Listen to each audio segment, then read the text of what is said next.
Les géants du numérique se sont hissés en quelques années aux premières places de leur domaine d'activité respectifs en proposant des services innovants à leurs clients en rupture avec les usages passés.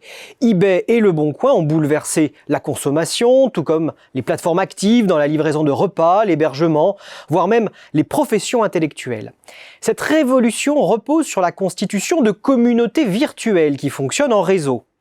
3 lois empiriques de l'économie numérique permettent de comprendre les fantastiques transformations intervenues depuis les années 2000.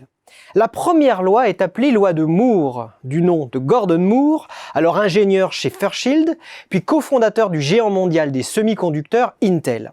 Exprimée en 1965 et reformulée en 1975, cette loi empirique prédisait que les capacités d'un microprocesseur doubleraient tous les 2 ans, avec pour conséquence une progression exponentielle de la puissance et une baisse fantastique des coûts. Une prophétie qui s'est révélée proche de la réalité jusqu'à une période récente. De fait, la puissance de calcul des équipements électroniques jusqu'aux smartphones a progressé de façon spectaculaire, tandis que le coût unitaire s'effondrait. Certes, on s'interroge désormais sur le prolongement de cette courbe intuitive de Moore, mais les faits sont là, un nombre croissant de produits et services électroniques bénéficient d'une augmentation spectaculaire de puissance et d'une baisse drastique des coûts.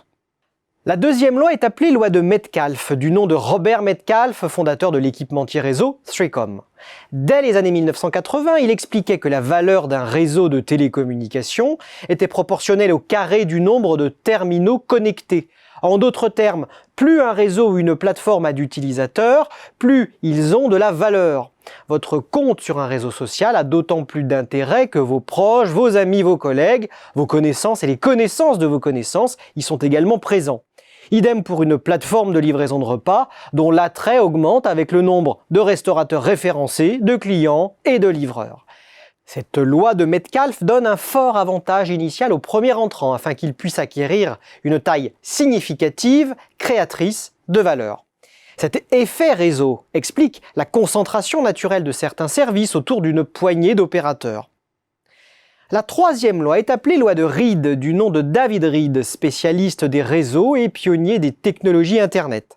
Au début des années 2000, il avançait que le potentiel de mise en réseau suggéré par Metcalfe était encore sous-estimé, car les utilisateurs d'un réseau peuvent former des groupes, des communautés, en un mot, collaborer pour générer encore plus de valeur.